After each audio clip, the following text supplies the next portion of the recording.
All right, good morning, good afternoon, everyone. Well, thanks for coming.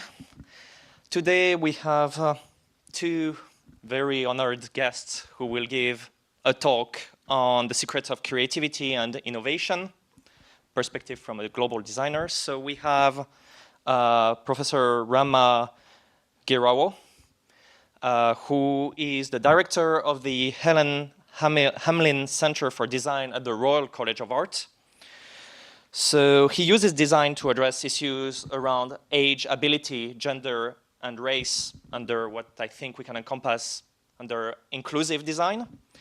And he will be, so maybe give a round of applause to Rama. And he will be accompanied by Dr. Deng from Hunan University of Engineering, who is a specialist in fashion design.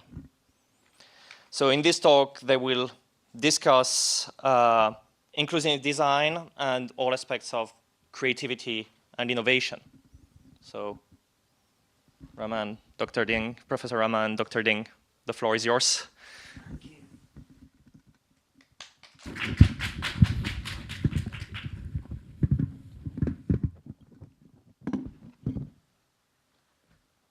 Cool. Well, it's great to be here on this side of Hong Kong, because usually I'm downtown, western side of Kowloon, TST Central, but it's my 40th time to Hong Kong, so it's really a home away from home.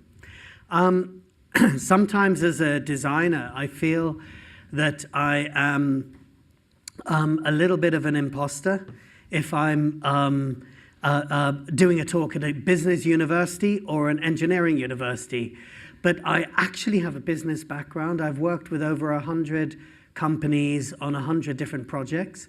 And I do have an engineering degree. So the tour earlier of your facilities, I felt so at home. It took me back to my undergraduate degrees. So being an inclusive designer, though, I like to give a visual description of myself. So I'm on screen holding up a green book, which we'll talk a little bit more about later. But I describe myself as a person of Indian origin, male, with a very neatly trimmed beard. Neatly trimmed is important. My hair looks like it's standing on end, like I've electrocuted myself. My skin is dark. It's, think, 80% cocoa. And I'm wearing the uniform of a designer, which are kind of trousers that look like they're permanently falling down, and shoes that I think no one else has. So now everyone's going to look at my shoes later. But there they are. Thank you, Dr. Wu. So the Royal College of Art, how many of you have heard of the Royal College of Art? So it's a university based in London. The Quality Shanghai rankings, this is a little embarrassing to say, but for 10 years running, we have been number one in the art and design category. I don't know what that means, but I think it means that we have an emphasis on research, on integration, and on impact. How many of you have heard of Apple? Only him. Only one person. So Apple hire more of our graduates than any other university. And how many of you own a Bentley or a Mercedes or a Rolls-Royce? Or a Toyota, Hyundai, Kia? All of those vehicle design studios, their design chiefs are graduates of the college. So you can see we do everything to do with industrial design. James Dyson was a graduate of the RCA. Can anyone guess what he graduated in? It's properly weird, I can tell you. Furniture design. So he's a furniture designer that became one of the most influential technologists. The center that I run has done over 300 projects with 200 organizations. We work with government, with business, with academia, and with the public sector. The Hong Kong Civil Service, we have trained 850 people in the civil service in creativity and innovation. And if you can train a civil service, man, you can do anything. How many of you have been to Heathrow, Terminal 5? So my presentation's telling me to hurry up. But so I can't lie. But we did the wayfinding at Heathrow Terminal 5. So if you like the wayfinding, we did it. If you don't like it, they executed it badly. We've done vehicles. Those two things at the top left were a sander and a screwdriver. So they were DIY tools that we designed with 80-year-olds in mind. So we made it easy for 80-year-olds, but it was actually bought by everyone else. They outsold every electric screwdriver. And in 2000, when they first came out, a newspaper named them must-have gadgets next to the iPod. So a screwdriver next to an iPod was really interesting. So working with older people was a tool for innovation. It was a secret. You make it better for people with extreme needs. You actually innovate for everyone. Subtitles are an example. Subtitles were created for people who are hard of hearing. You know who uses subtitles? Everyone. 85% of subtitles use is by everyone. So I am an active designer, but I do come with a health warning because I love design. I'm very fundamental about design. And here is me doing research. We're redesigning the London taxi. So you can see the taxi and the reflection in the window in the background. And here I am. That's not a gun that I'm holding. That is a video camera. And we're following this lady, Fiona, around London to gently encourage her to give us insights. And it's really interesting what you find out. Like, why don't London taxi drivers stop for disabled people? No one knew the answer. And the answer is this, that if you have someone in a wheelchair, it'll take you 5 minutes to strap them in. And the average taxi journey in London is 12 minutes. So you've lost half a fare. And the other thing is when the taxi driver, they have to get on the floor and they have to strap it in. Now imagine you touch the floor of a taxi, then you have to eat a sandwich or have your lunch. Do you want your hands to be touching the taxi floor than touching food? So that's a design issue. That's a creative issue. It can be easily solved. Incidentally, I just put this picture in there to show you how I looked when I didn't have a beard. So no beard, beard. Do you guys prefer the beard? Think I should keep the beard? Yeah, definitely. Big hands. So the 5 things we're going to talk about, the 5 sort of secrets is value design, social sustainability, address intersectionality, evolve leadership, and create impact. And here I was very unkind to someone in this room because I realize over the next hour or so you'll be hearing the sound of my voice.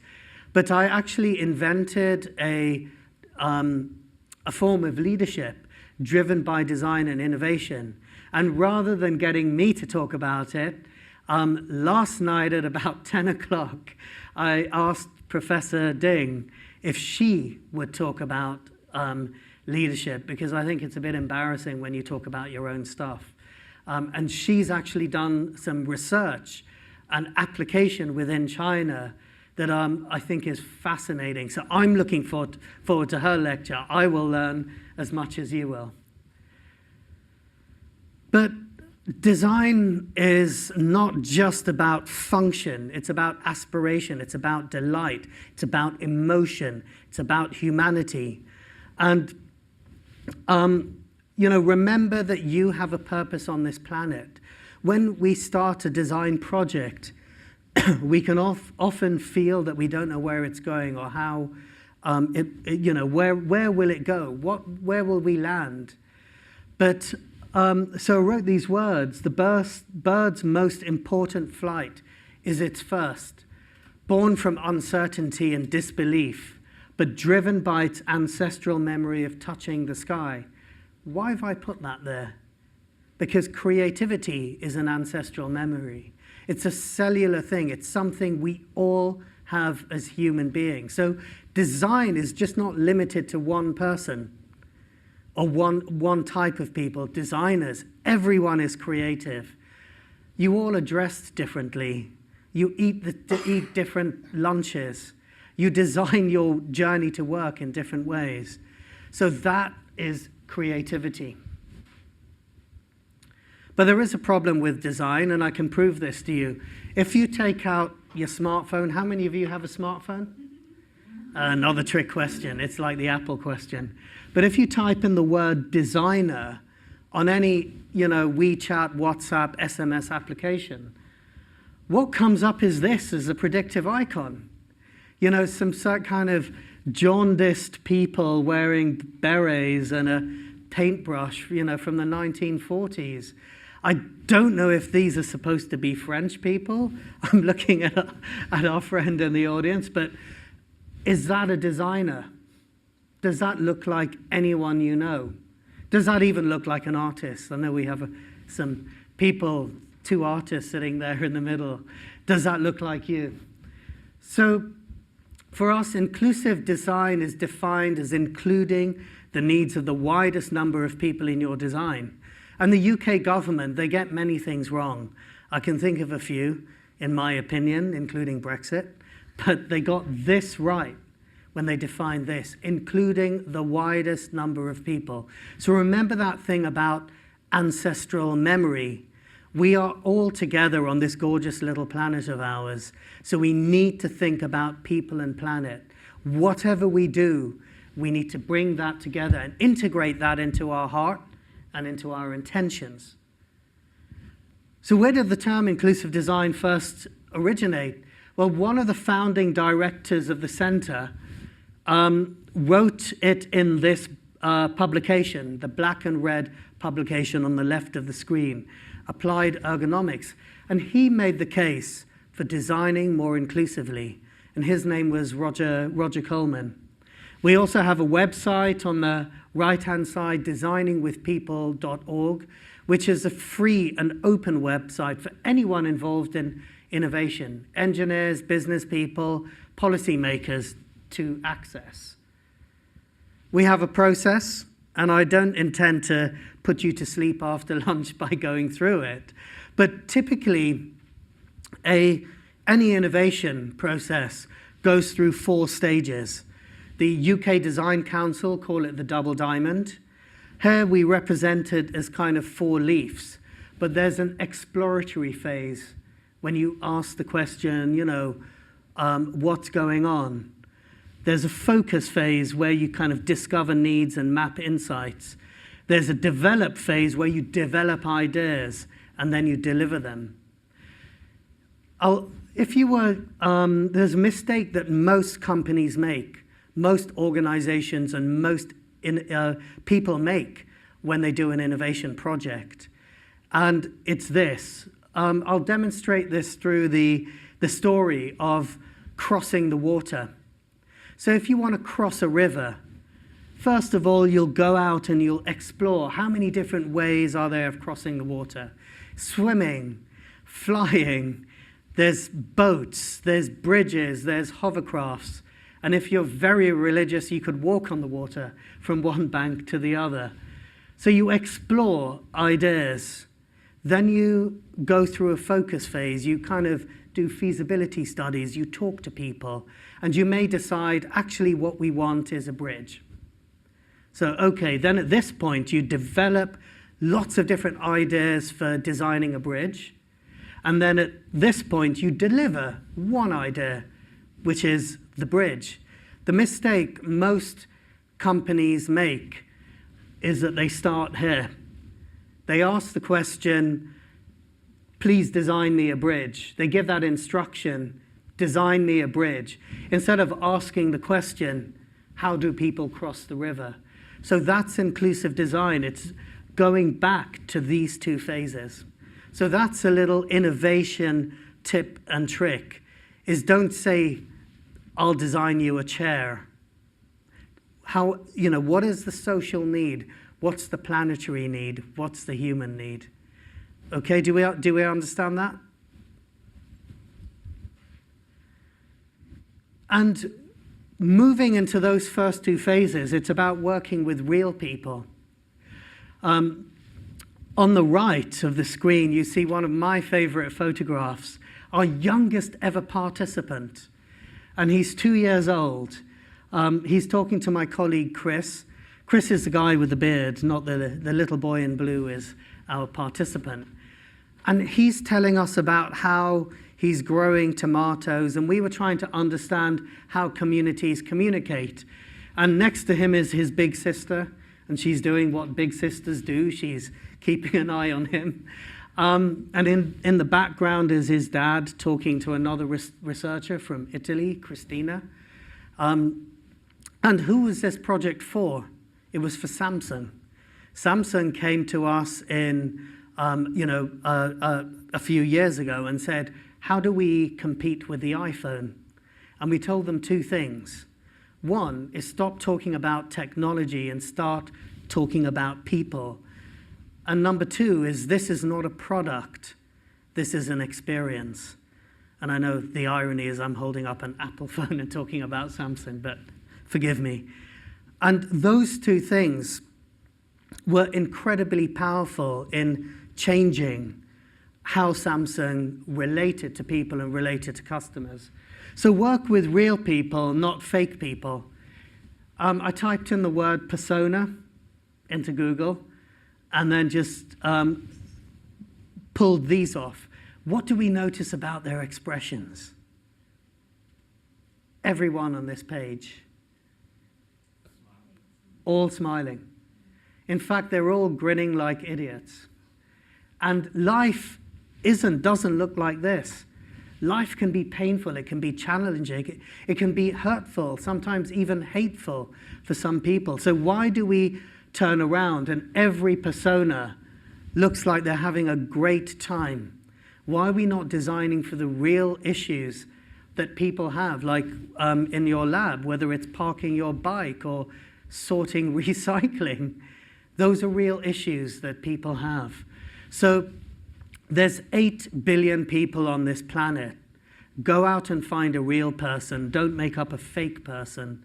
Because fake people, I used to use personas, and fake people that you have made up will always agree with what you've done.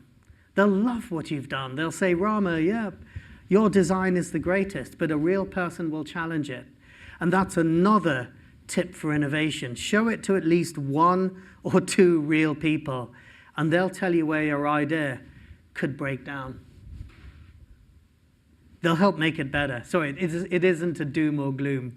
They'll tell you where it'll break down so you can make it better. There's some myths of design that you need lots of post-it notes. This was a project we did with Panasonic.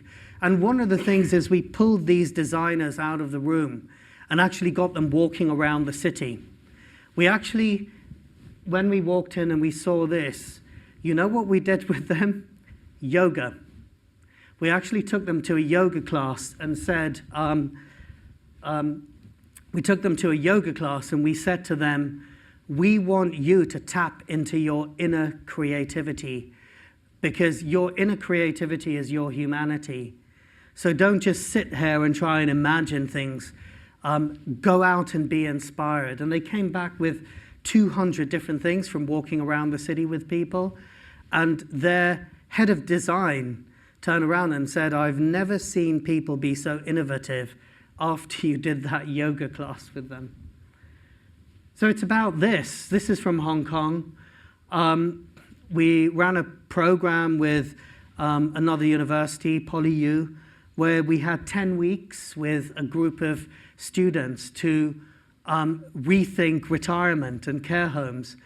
And one of the most important things was active listening. This guy, he was 19. He was a lot of fun. He challenged me. He was like, every lecture that we gave, he'd come up afterwards and say, so tell me what I should be designing. And I said, I don't know. Should we be designing a kitchen? I don't know. A bathroom? No, tell me. And that was the problem. He wanted to fixate on a piece of design. And I said, go out and talk to people. You know, here's Mr. Wong living in a 36 square meter apartment that's the size of, 2 or 3 parking spaces. And a magic thing happened. We lost him for 2 weeks because he kept on going out and finding things out about people's lives. And that's when he realized he didn't know what this guy needed. He thought he was just going to redesign a kitchen. He didn't need a kitchen. So that's a big mistake when we inflict our ideas on people. Here's another guy. Research can be a beautiful thing. It doesn't have to be questionnaires or interviews. Look at the richness of this guy's life. Look at what's around him. And every time we went out on a visit, we came back with so much information. We also took bird's eye view of people's apartments, and yep, that is one apartment space. And we were able to log, where does work take place? Where does relaxation take place? And these actually formed a series of photographs. So, there's a new Zaha Hadid building in PolyU, that kind of white ship-like thing. These were exhibited there. So this is also research from our point of view. We called the project Aging in a Vertical City. So this is one of my colleagues at the time, Gabrielle, actually lying down on a bed that we designed for older people. And there's a beautiful kind of statement to make here, because never design something, never create something that you wouldn't use yourself. That's really, really important. So I saw her lying on the bed before the exhibition, and I snapped this picture because there she was using her own creation. We do a lot of work in care homes, and when you ask people, what do you think a care home should be? They'll design a care home for other people. So to bring it home, we say, what's the care home you would design for your mother? Unfortunately, they still design awful care homes, because it turns out people will put their mothers in all sorts of awful places. So the best question is, what's the care home you would use? And we challenge the students to create a first-class experience. Just wanted to talk about design as an act of creation is intensely personal. So this was a workshop, I think the first we did with Dr. Wu, where we actually did sort of 2-minute yoga to get people centered in their creativity. And I think, I also have a bit of a performing arts background. I sing, I do Indian classical music. And it's really interesting when you apply that within a creative space and a creative studio, because you power up from within as a designer, as a creator, as an engineer, as a business person. Because did inspiration ever come from a spreadsheet, or did it come from people? So Microsoft Excel is not the most inspiring thing. And how many decisions do we make from Excel? Excel is important, but it gives you information, not inspiration. But when you go and talk to people of all shapes, sizes, needs, stages of life, they give you inspiration. So design isn't just about making things pretty, it's functional delight. It's that sense of delight and wonder. And it requires a shift in power, a shift to love. And love is a word that we use increasingly within innovation circles, because we believe design is a love letter to the world. And I would ask you all to consider as we go through the rest of the presentation, what is your love letter to the world? What is your fingerprints that you want to leave? What are the things that you want to communicate with your life. So looking at social sustainability, one of the first of the 5 things, I love this quote from activist and lawyer James Gustav Speth. He said, "I used to think the top environmental problems were biodiversity loss, ecosystem collapse, and climate change, but they're actually selfishness, greed, and apathy. So we need a spiritual and cultural transformation."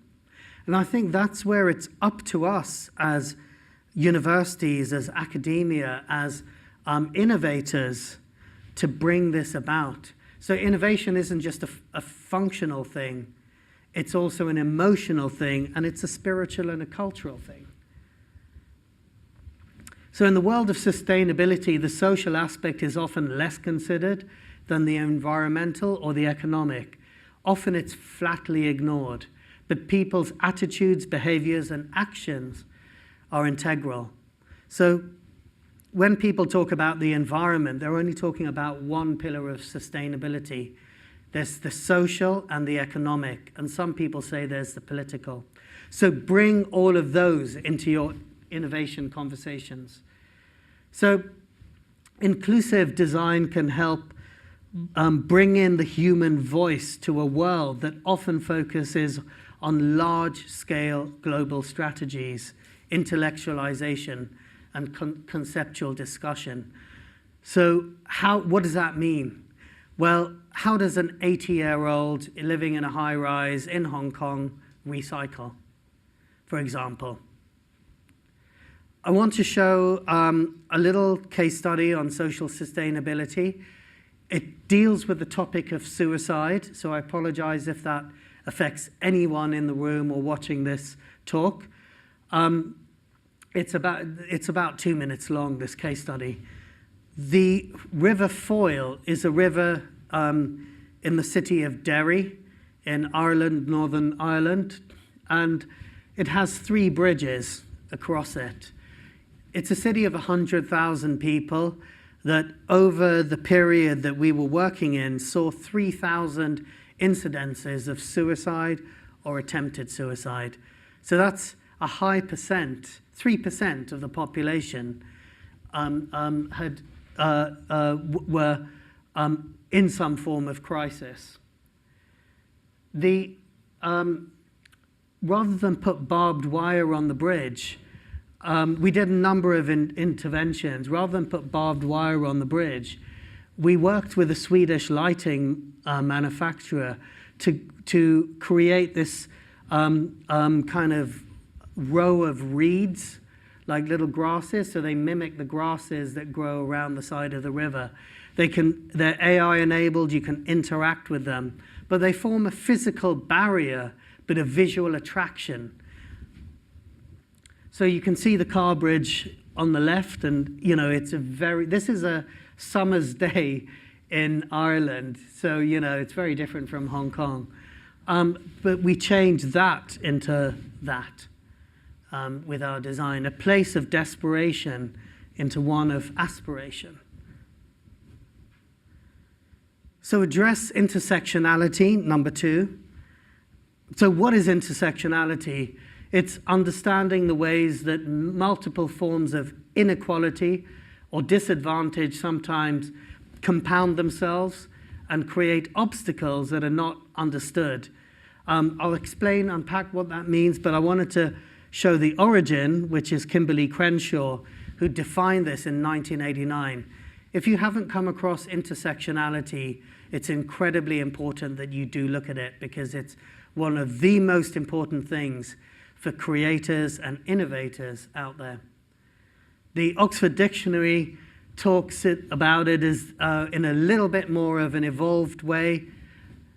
The interconnected nature of social categorizations such as race, class, and gender, creating overlapping and independent systems of discrimination or disadvantage. And the positive is we can, through an awareness of intersectionality, we can better acknowledge the differences between us. So that's what it's about, acknowledging the diversity that we all have. So I'm going to go through a few. There's thousands of ways in which people can be excluded. But here are a primary 4 that you can usually self-identify with. There's age, so by age, numerical age, but also, your numerical age is very meaningless. Age is just but a number. There's a biological age, there's a mental age, there's a consumer age, and this can change according to the time of day. So in the morning, you could feel, yep, I'm 8 years old. Midday, you could be 25. By, 4 in the morning, you could feel 85 biologically, whatever that means. There's ability. So ability doesn't mean disability. We all have different abilities throughout the day. So there's physical disability, there's physical ability, sensory, cognitive, neuro. How many of you have been stressed in the last 24 hours? Put your hands up. Only a few of us. The rest of you are living a calm life. You must do a lot of yoga. Stress is like a cognitive impairment. How many of you have been stressed and you're looking for your keys, your house keys, and you have them in your hands? Or you're looking for your sunglasses and you're wearing them? That was me earlier today. I didn't realize I was wearing my sunglasses. And I was nearly late to meet these guys because I was wearing my sunglasses and I'm wearing them. So ability is really, really important. How many people with registered disabilities do we think there are in the world out of 8 billion? So probably half people have some form of disability, but registered disability, so that means the government recognizes, is 1.8 billion. So that's a huge market that's not being catered for. Gender, the World Health Organization describes over 50 gender identifiers. So that is a hugely evolving landscape and language that I think we all have to be aware of. And race, ethnicity, skin color, all of these things become incredibly important. So I'll just whip through a couple of these. By 2030, the number of people 60 years and older will grow by 56%. In Hong Kong, I think we're looking by 2030 at 1 in 4 people being over 60, and by 2040, 1 in 3. So that's Japanese levels of older people. Developing economies will see the most change. And women in the room, people describe themselves as women, stick your hands up. So good news is you will tend to live longer than men. And for the men in the room, stick your hands up. Some older men tell me that's good news because once in the UK, by the time you get to 75, women outnumber men 3 to 1. So one guy said to me, it's great for his dating life. He's got a bigger dating pool to act on. Ability. Companies that employ people with disabilities actually have increased profitability and value creation, and staff turnover can be reduced by up to 30%. And COVID was great for this because everyone, it wasn't great for many things, but when people were online, it didn't matter if you had a disability, some disabilities or not. Everyone was speaking through the same Zoom screen. So the people with disability are a large, untapped source of talent. Inclusive design used to look a little bit like this. Kind of in the UK, older people, older white people using technology, also people using wheelchairs, etc. But I loved in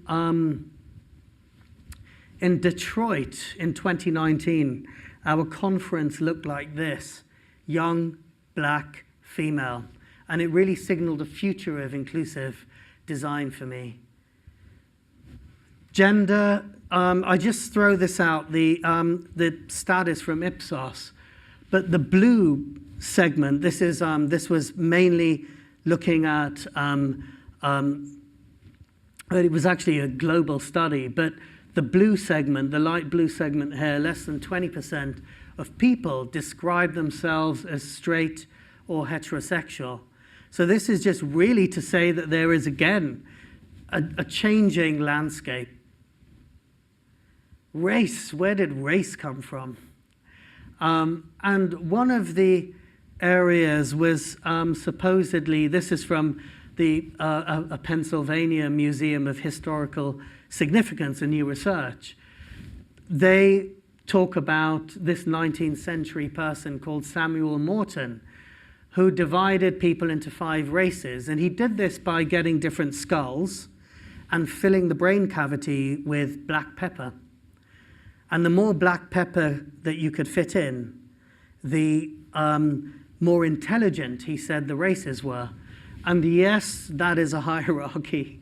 So you've got Caucasian at the top and African at the bottom. I mean, if anyone did that today, we would laugh it out the room. And Craig Venter, the pioneer of DNA sequencing, said 24 years ago, the concept of race has no genetic or scientific basis. All humans are closely related. Everyone has the same collection of genes, but with the exception of identical twins, everyone is, it's slightly different versions. And all people alive today, as far as we know, are Africans. So it was just really interesting for me when you start to contrast that and bring that into an innovation space and into an inclusive design conversation. How does this land?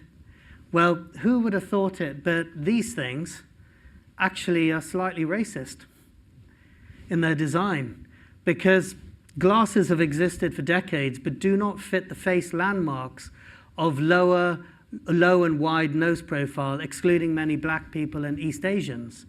So this guy, he's an RCA graduate, Akeem, created a company called Reframed, because he realized the problem wasn't with him or his face, but with the product itself.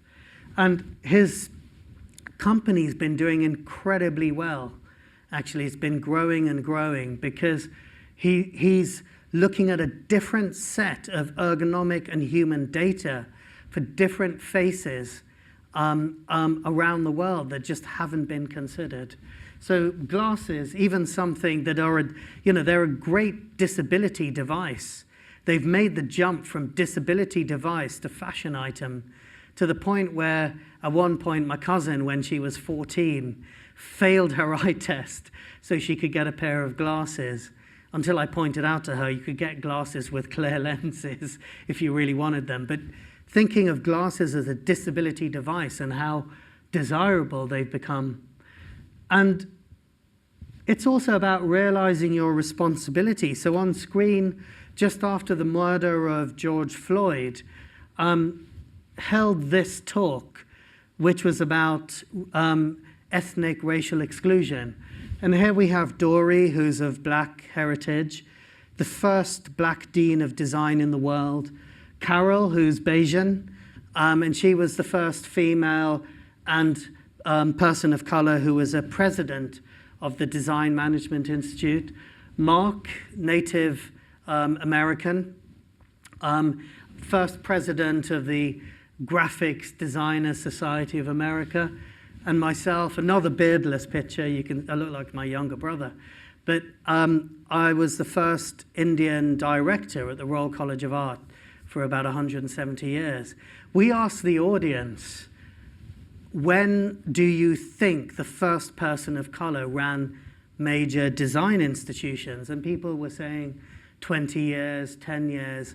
We realized when we did this in probably 2 or 3 years ago, it was the last 5 years, and the people of color were us. So we sat there in the green room talking about the level of responsibility that we had, bringing a sense of diversity in. So realize your own responsibility. You're all wonderfully diverse people.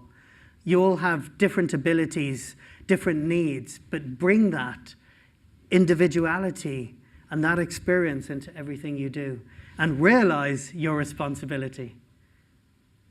McKinsey do a great report called Why Diversity Matters, and 2015, 2018, 2021, and it just shows, you know, if you have gender diversity, even binary gender, you're 15% more likely to have a better financial performance. Ethnic, ethnic diversity is 35%.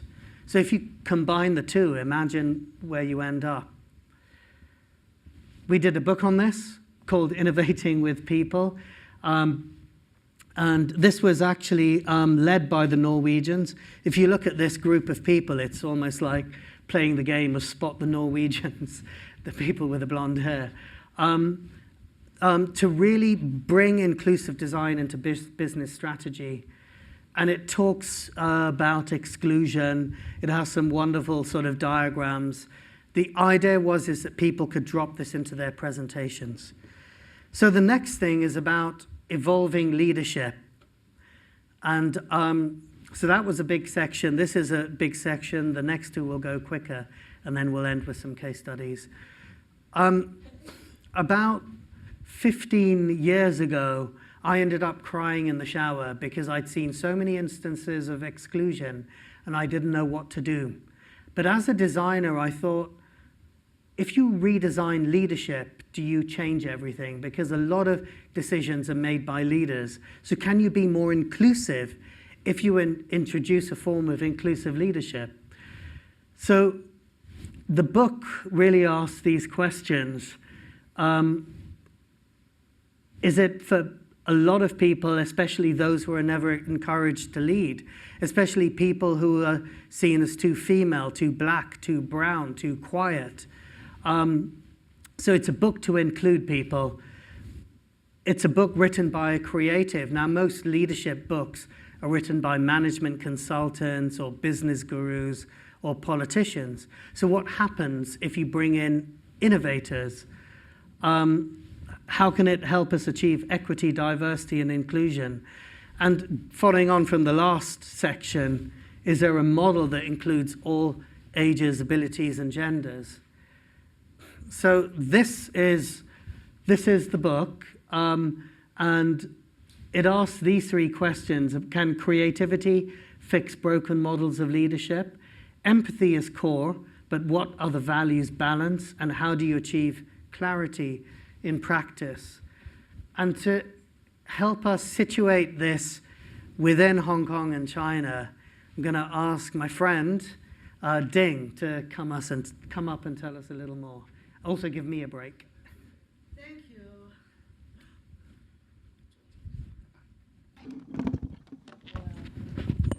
First of all, it's really a great honor to be here to share a little bit of my story. And as you can see from the screen, it's a discussion from very small town called HKUST in the middle part of China. This is a really traditional textile factory. And all the people here, you can see from the screen, is mid-level level of leaders in this factory. They want to know how to management their group, but the fact is most of them don't have the really high-level education background. To be honest, most of them maybe just finish their high school education. So that's a problem, that they don't have the theory or method to do this kind of things. So I gave a little bit talk to them named The Art of Management and Creative Leadership, which I learned from Rama, Professor Rama. Yes, that is, I shared to them. So this is in Shanghai, the first time I know creative leadership, and I'm really interested in it because I found it's a really powerful and useful theory. So I really want more people to get understand of it. So talking about creative leadership, there are three key points, which are empathy, clarity, and creativity. You know, for you guys, maybe it is really easy to understand, but for the people I talked before, they can't totally understand this kind of theory. For them, it is more complicated. So I use some simple and easy examples to let them get better understanding. So first of all is empathy. So I explain what is empathy to them, and I use an example that is a story I told them. One day, if people walk to your factory and ask the employees what they are doing, they give 3 different answers. First of all, they said, one person said, I'm working just for a living. The second one said, I'm doing the best textile work. But the third one said, I'm producing fabrics for brand's latest fashion show. That's totally different answers. I want to tell them the different purpose will lead different outcomes. Only if you use empathy to get better understanding of your employees, what they think about the job, the work they did, you can do better management on them. So you can see there are positive and negative attitudes and external and internal reasons for them to finish their job. And the leaders in that factory have to figure out which part their employees in, and later on they will know how to manage them. The second part is clarity, and the definition of clarity, first of all, of course. And then I give this example. Do you think the 2 balls on the screen the same color or not? I think most of you will say, this is blue one and that's green one, right? But what is the fact? You can see they're just the same color ball, but because of the background and the surface of the ball, you can see the different outcomes. So what if you can't believe in what you saw? Are you so confident that what you said is clear enough to others? So I want to tell them is that you have to explain yourself more clear and use some data or value to tell people what they want to do. Because sometimes you think I just explain myself really clear, but actually not. People can't understand you. And the third one is creativity, because another example. Please follow the logic principle to filling the blanks from 1 to 9. What would you do? Is that the answer? The same as yours? But how about that one? That follows the logic principle as well. Why don't you use that? The first might come to your, you will think of this first, right? Why you did that? Because some habits are innate, while others are designed by someone. Every time we saw our cell phone and everywhere, we can saw the logic principle just like this. So in our mind, we will think, oh, I can do that way. But the thing is, we have to think out of the box, especially for some, not that high-level education people. We have to know there are other methods.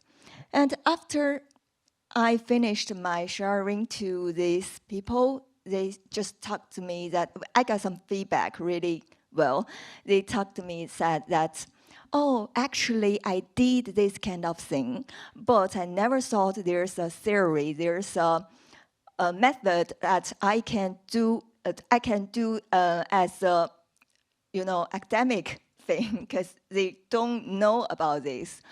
So at the end of my talk, I just asked them, do you get better understanding of creative leadership? you can practice in your future work, and they agreed to me very well. Yeah. So it's a really honor that I let them know more about some academic theory. And I think, especially for some developing areas in China, it is much more important. Yeah, that's my sharing. Thank you.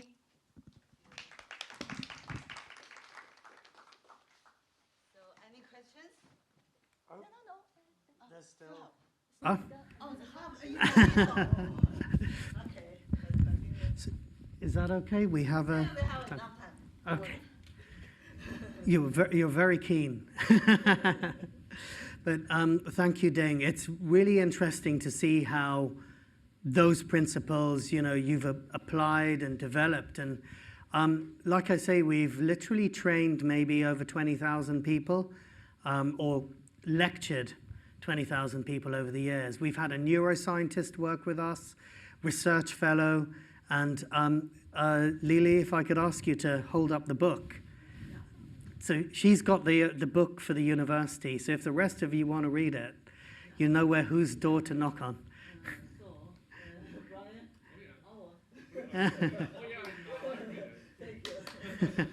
Oh, is it Brian's responsibility now?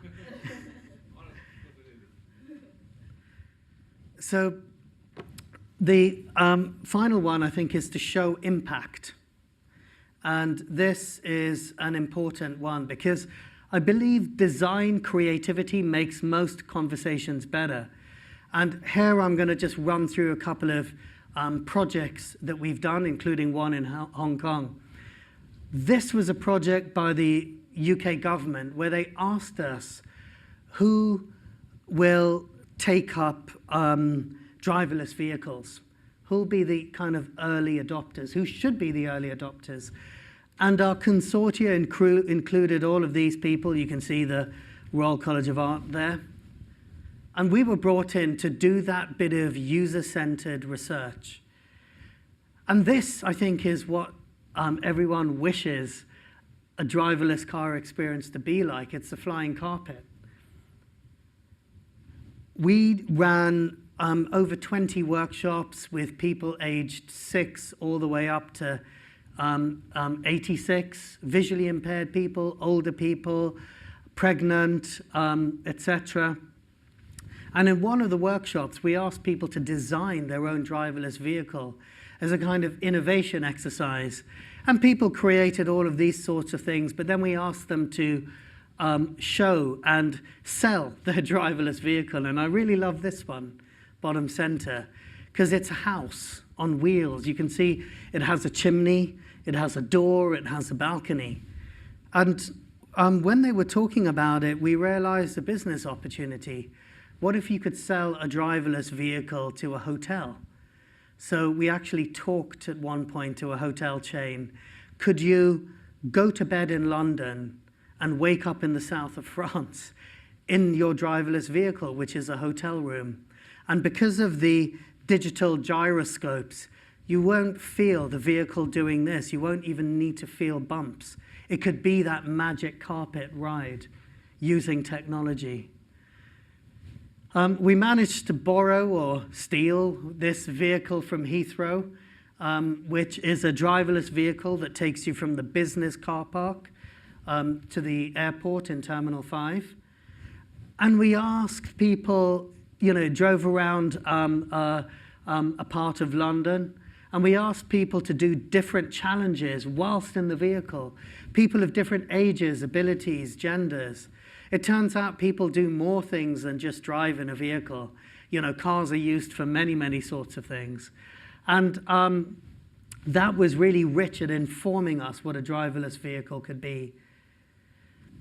Being creatives, we set ourselves a number of briefs. So yes, we wrote a white paper for the government, detailing all the things they needed to do. But we also challenged ourselves creatively. What if a driverless vehicle could be the size of this thing in the middle? Bottom right, that banana, I don't know what that is, but it was a challenge. What if it's for kids or for older people? What if it's a soundscape or a building on wheels?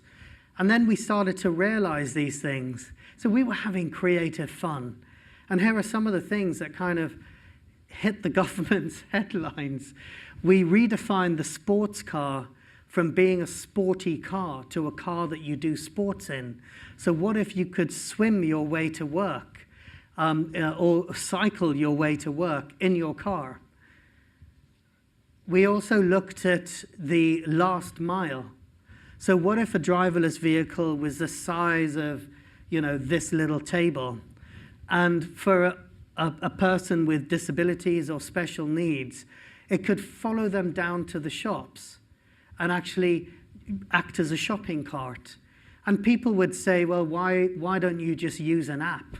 If I was to tell you, you always have to use an app to shop, you never can smell another watermelon or strawberry, what would you do? People want to go and shop. It can also deliver packages. The last kilometer is always the most difficult in any journey. Or it could be a street sweeper, or it could be the first aid responder if someone is ill.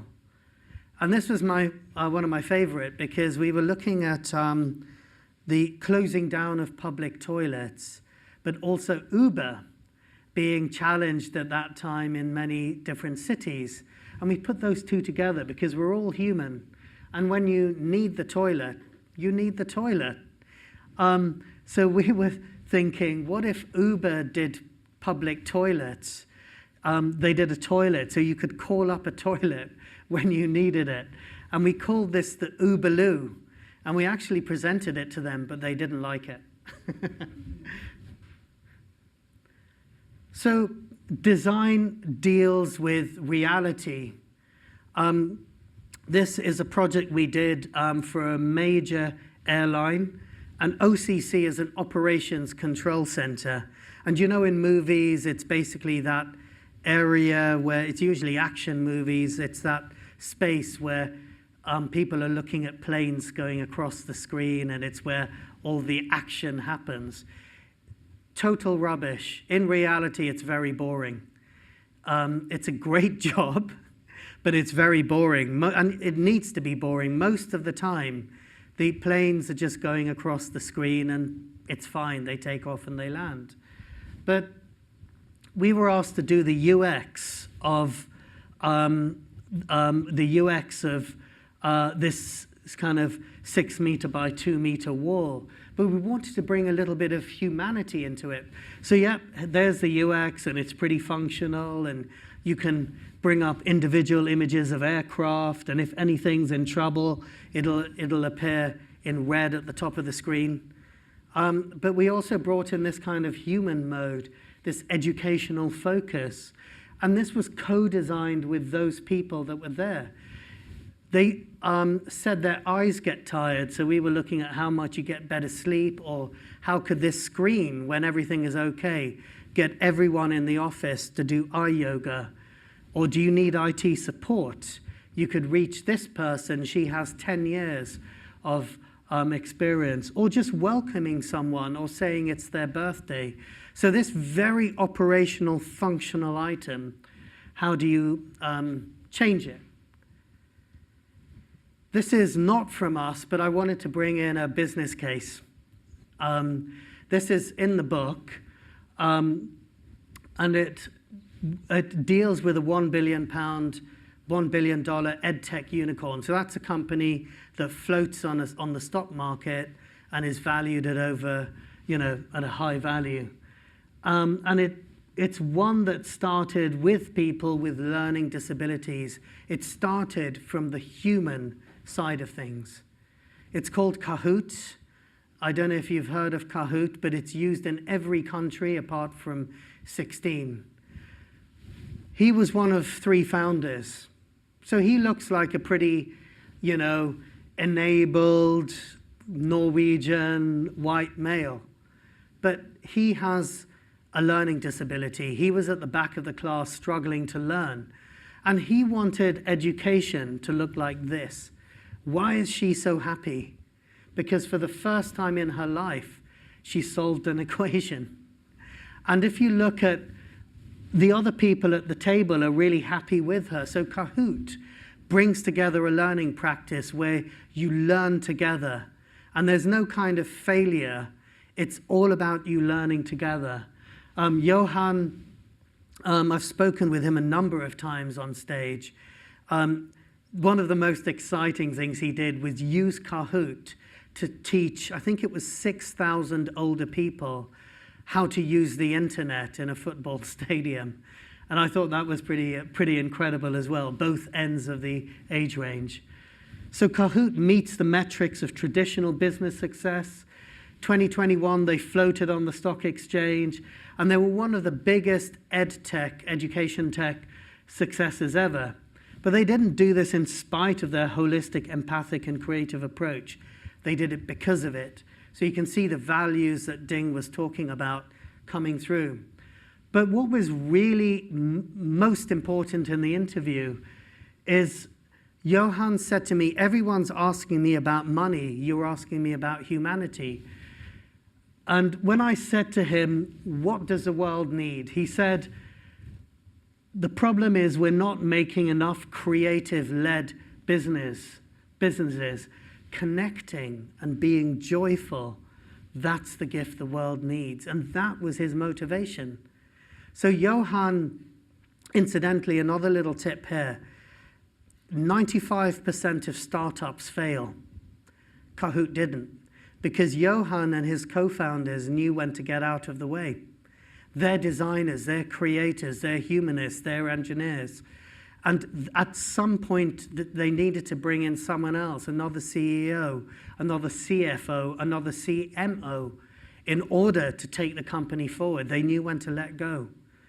And that was a really important story. So final case study, bringing it back to Hong Kong. We're part of Aid Lab, which is a collaboration between Hong Kong PolyU and the Royal College of Art, a number of different projects.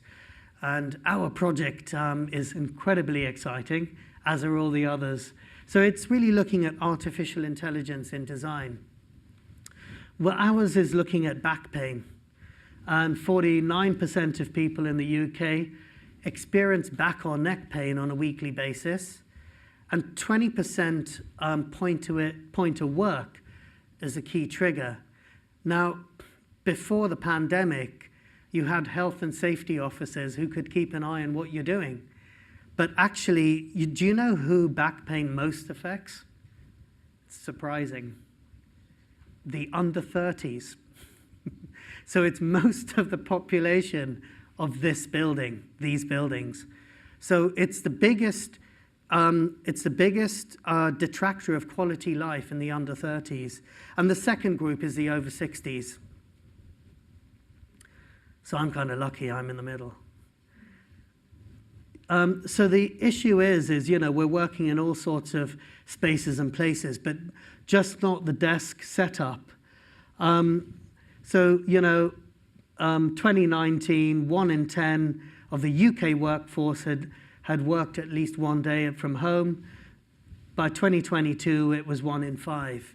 So at the home, you're less able, you know, there's less guidance and less oversight or input. I'll just wait for you to take the photo. Very important. So contrasting now, drawing on Ding's presentation, the empathy part of this was looking at 3 things. One is people's behaviors, the other is your working environment, and the other is the natural geometry of your spine and your body. And a lot of these things lead to back pain. So, you know, the crossover with your furniture setup, your posture, and your new modes of working, all of these things kind of change. So we went out and we talked to people. This is a kind of empathic research. What are people doing and where are they doing it? So, you know, this was typically work at one point, workstation setup. But now people are working like this. They're working like this. And these are photographs that people sent in. So they're working in all sorts of different ways. Someone even told us they work in the bath. but we said don't send in a photo. They're working like this, like this, like this. And how many of you recognize this? And I'm not taking any pictures, I promise you, but how many of you have worked like this? So what we realized, your spine goes on a journey. So we were mapping that almost every day, every week. It's also about environment. It's also about remedies, you know, because people start to talk about back pain only when they have back pain.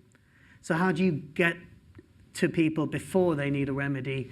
It's also work and life events, standing up too long at a party, or spending 8 days working on that research paper, or coding for 24 hours, or gaming. But also there's this human aspect, this emotional aspect of thoughts and feelings. What's the language that's associated with back pain? So we did a lot of user research and maps with many, many different people to understand these different contributing influences. And hopefully if we get accepted by Cambridge University, there'll be a paper out on this next year. We had the under 30s participants, you know, and people were saying, you hear people complaining after 30 years old, I still have time, so I don't really do anything about it. But they still have back pain, but they're not doing anything about it because they think it'll go away because they're younger. Here's another person who said, it's a mentality to think about, but I'm just busy, but I don't start it. So procrastination is another challenge. Over 60s participant said, I used to work sitting on the floor. I didn't know it would give me long-term pain. So I wish I could talk to my younger self and talk about the importance of posture.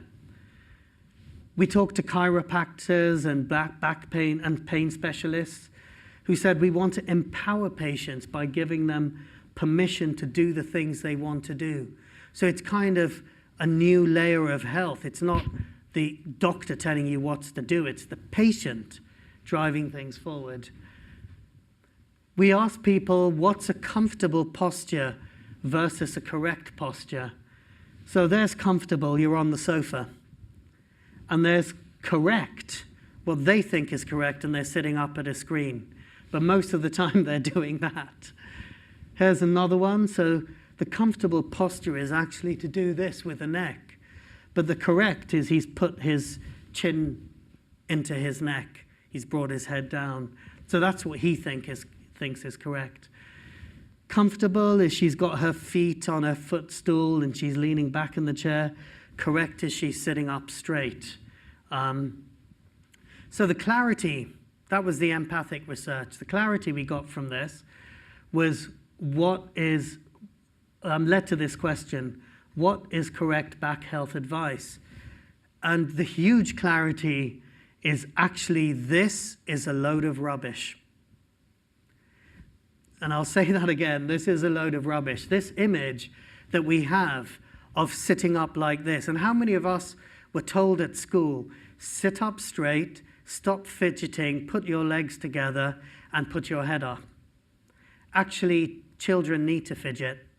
Actually, you need to move. So this isn't the only correct sitting posture. And I'll explain why. This back expert put it beautifully. So there's a series of quotes here. The big variable is people's natural geometry. And they've seen thousands of backs. But they said I've mainly only seen 10 normal backs. Everyone's back is different. An ergonomist said a lot of postures people believe are bad are actually well within what we'd expect as normal posture. It's safe to sit comfortably. So all those comfortable postures people were exhibiting was fine. And I love this one. So an injury expert said, posture is very individual. There is no correct posture. Favorite quote of the project. The best posture is your next posture. And that's become a bit of a mantra for us. Like every 15 minutes, every 5 minutes, change your posture. And that's the best thing that you could do. We're not meant to be sitting still, rigidly still. Movement is important. So actually, in meetings, we should be getting up every 10 minutes and walking around. A workplace health and safety expert said, you want a space that's customizable and adaptable. Movement is key. We also spoke to people who know about the body, like yoga teachers, dancers. This person said, yoga postures are progressive, so you don't have to be flexible as long as it feels comfortable. So you can see that running theme of comfort. Whoops. So when you start to look at the world of work, you start to look at the impact is, work, stress, workstation, but also diet, language, activity, mobility, and weather can play a role. And,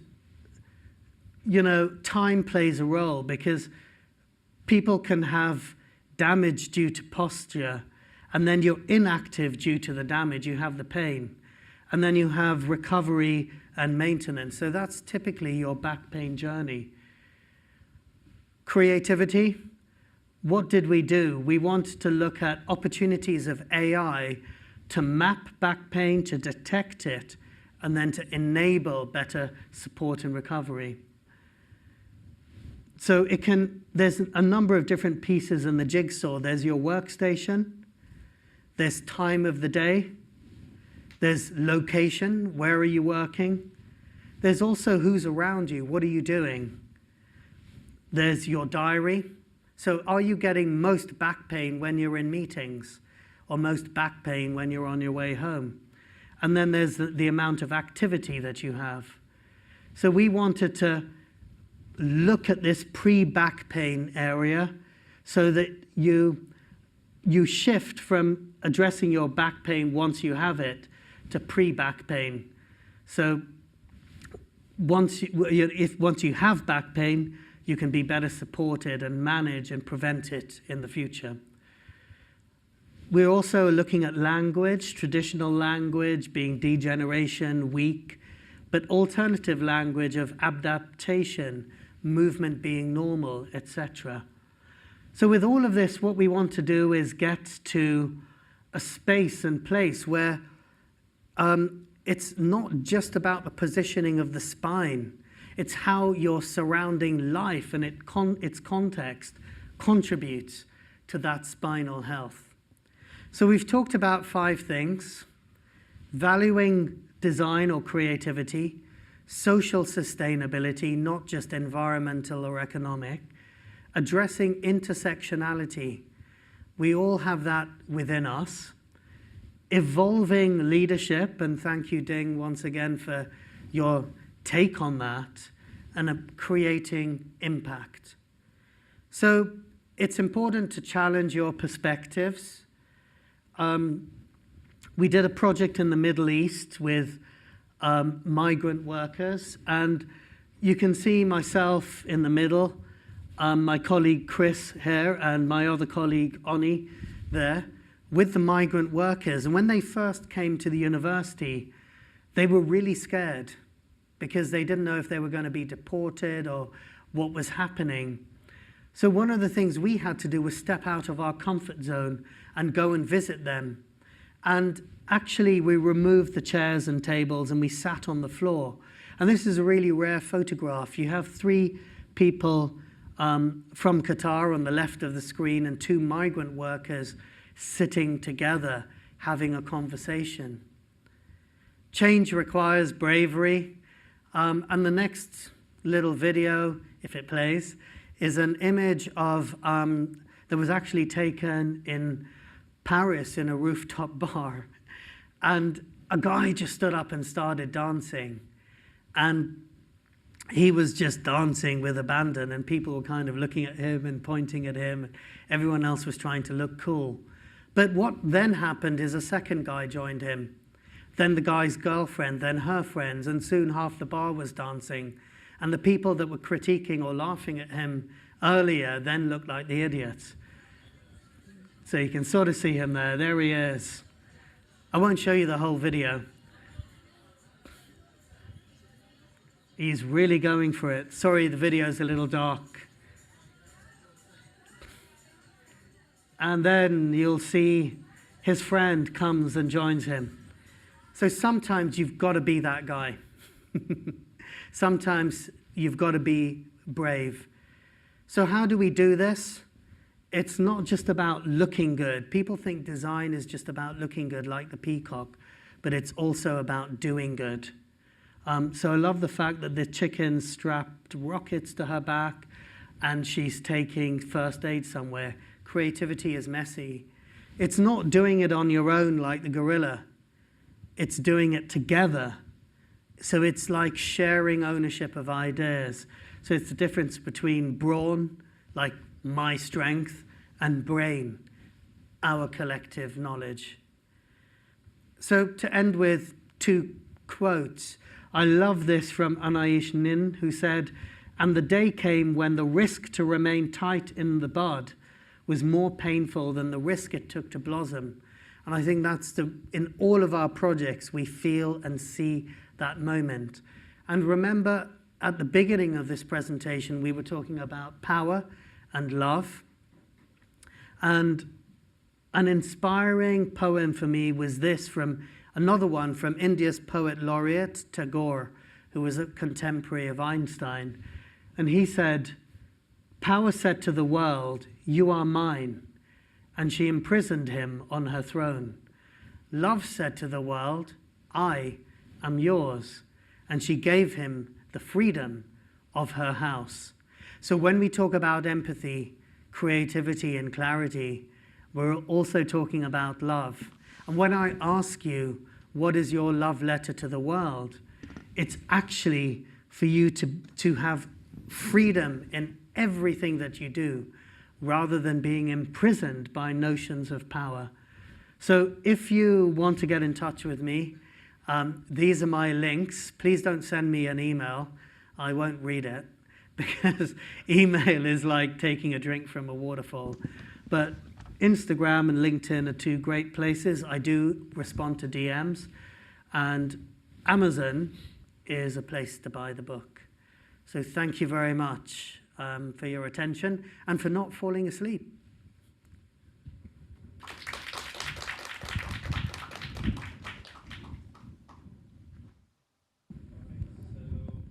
Are there any questions? I don't think I left you much time for questions.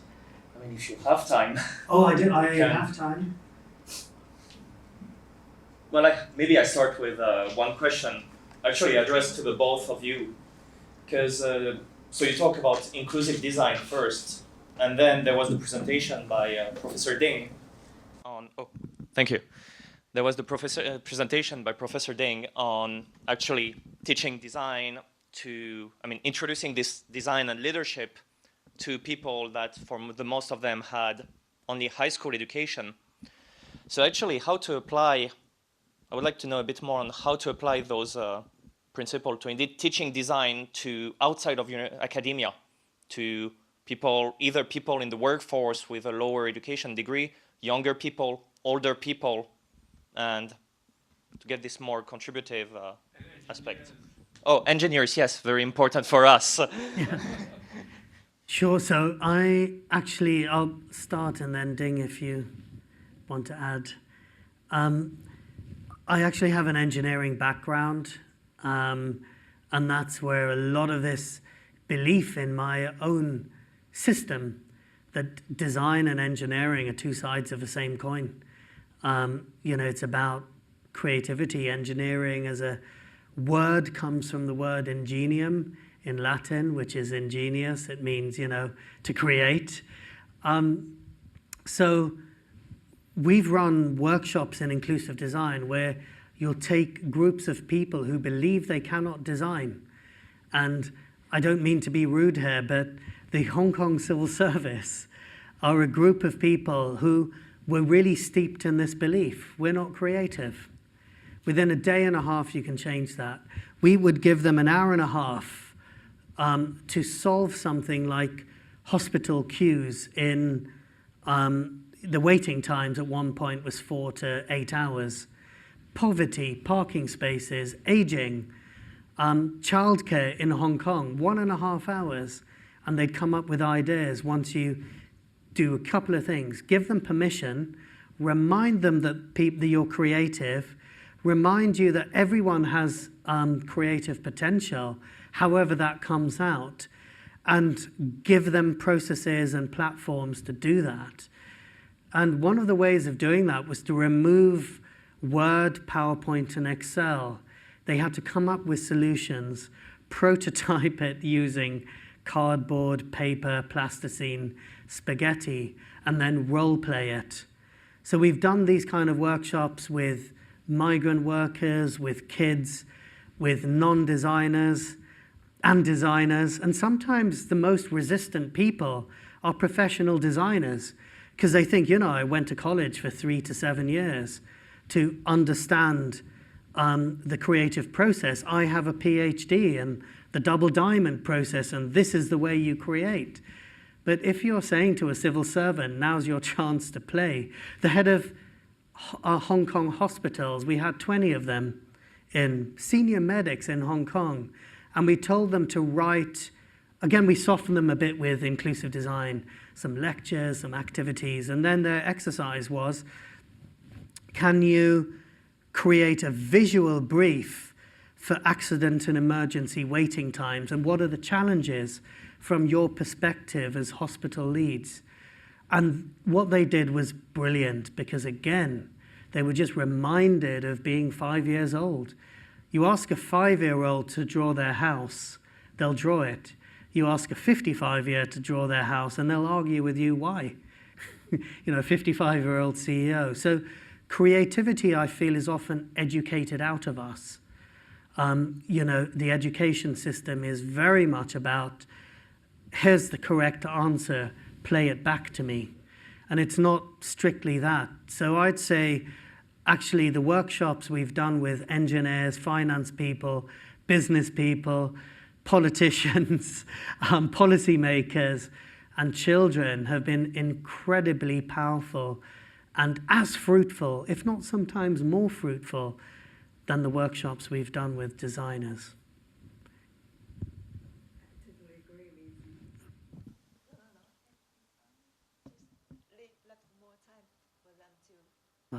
I'm sure others want to hear your voice. Yeah, we can always have more insight. From my point of view, because I am a college teacher as well, I'm teaching fashion design and branding things. So I have lots of different levels of students, especially in the middle part of China. You know, it's not that development as Hong Kong or Shanghai or Beijing. So I have different background students. Actually, I just practice in that theory, use my empathy to get understanding of my students in different backgrounds and levels, and trying to figure out what they need and what they want me to help them. And then, just like clarity, I just made the plan, trying to make the different plan individually with them to help them to build a study plan like that. So I think that's the reason when I talk to the employees in the really traditional textile factory people, I can understand what the situation is. Just use empathy to understanding their situation, what they cared about, because some of them do not care about the academic things. They just want me to tell them what do I need to do next step. How can I got better relationship between my employees? So I just use some simple examples to make them understanding is because I know that I can't tell them in that academic way. I just can explain them to some reasonable and simple examples that make them better understanding. Thanks. Do we have? Yeah. What's your advice for math teachers, especially bring joy and learning to students at the same time? Do you want to? I'll repeat my question. What's your advice for math teachers, especially like bring learning and joy at the same time to students? Thanks. So, one of the most, there's a couple of amazing teaching experiences. So back in the day, I did advanced maths at high school, and then I did an engineering degree. So one of the most wonderful kind of lectures that I ever had was from one of our maths professors who related the maths to the real world experiences, real world challenges, and the kind of ordered way in which maths work, but also the inspirational way in which it worked. And I can remember being in so this was at high school as well, we had this, but there was a kind of inspirational moment when I can remember it was like that scene in The Matrix where finally at the end of Matrix #1, he starts to see the whole world as the Matrix. And there was a moment there when our maths teacher actually showed us how a plane flew using maths. Because before that, I was like, how does a plane fly? But actually, the velocity, the difference in velocity over the wing and under the wing, it creates a pressure that uplifts. And then this is how you quantify that in maths. So for me, it's a very personal answer. It's bringing maths into the real world. And then the second answer was Kahoot. So the number of times, Johan's a good friend, but the number of times he's shown videos of people solving maths equations, kids solving maths equations together with that level of joy. And also, and I don't want to do you out of a job, but also with the maths teacher to one side, and the kids are setting each other maths challenges, but they're actually just learning challenges that's not branded as maths. So Kahoot was also a really, really interesting and useful tool. So I don't know if you've used it in the past, but I'd also say have a go. So I don't know if that answers your question at all. Sort of, yeah. Was there anything you wanted to follow up on that? Well, perhaps this is just my observation. People in my department, I don't want to do them a disservice, but it seems like they're not aware of these things. Yeah. Maybe there's a lack of awareness and training methods and maybe new ideas. Perhaps designers should talk to the math professors. I think there you've presented the problem and you've presented the solution. I think you're right. Some of these ideas are incredibly new, and some of them also feel quite challenging for some departments and some people and some professions. But actually, over the last 15 years, we've worked with so many different people in different places. And again, Panasonic's HR and robotics department, they saw the value after we did the first workshop of bringing together creativity, yoga, robotics, etc. So I think you're absolutely right. That's the way of, I think joy, for example, is a word that you mentioned in the question. If you walked into a maths department and started talking about joy, people may not immediately get it. I'm making an assumption here. And certainly within some of the companies we've worked with and some of the civil services we've worked with, joy isn't the first thing we started out with, but you start walking people through acts of creation acts of self-reflection, acts of why do you do what you do. And it's very interesting how people, if they're open to it, or even if they're not open to it, can soon turn from skeptic into someone who's a little more curious. So we're not trying to turn people into believers, but it's just be a little bit more curious. So in the business world, have had plenty of people who've said, what on earth are you talking about? What's this empathy nonsense? What's this joy? Why are you talking about love? 15 years ago, would have sometimes business people walk out of workshops that I was running. I mean, very few. But now, I just went to a conference on love. Every second business person is talking about empathy and how to impact it. Forbes, every month, they publish another article on empathy. So the world is changing, and I think you, my friend, are ahead of the curve if you're talking about these things. Just a real quick comment. I think curiosity is the right word. And you also touch on a very interesting phenomenon in one of your slides. The one people ask, like, how do I design a bridge instead of thinking about how people cross the river? Yeah. So I think, especially from my observation, I think a lot of teachers here, not just the math department, but this university at large, the teachers are very passionate about teaching. They care about the student very much. It's just they may be thinking, how do I teach rather than how the students can learn.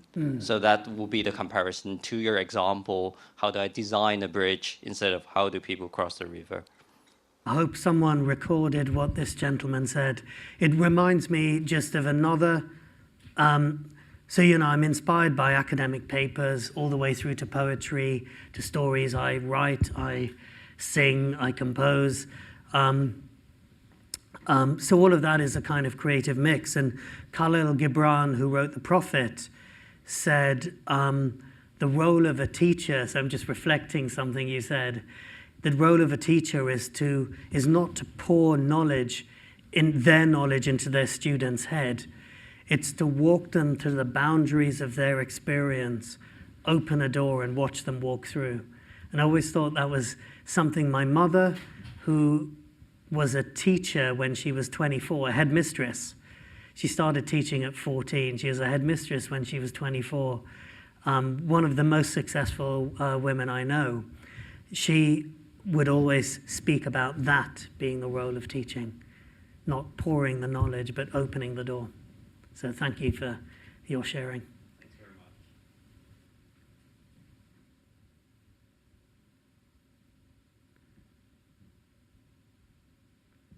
Any other questions from the audience? I think everyone's ready for mid-afternoon coffee or a nap. I know I am. So then let's thank Professor Rama and Professor Ding for their talk once again.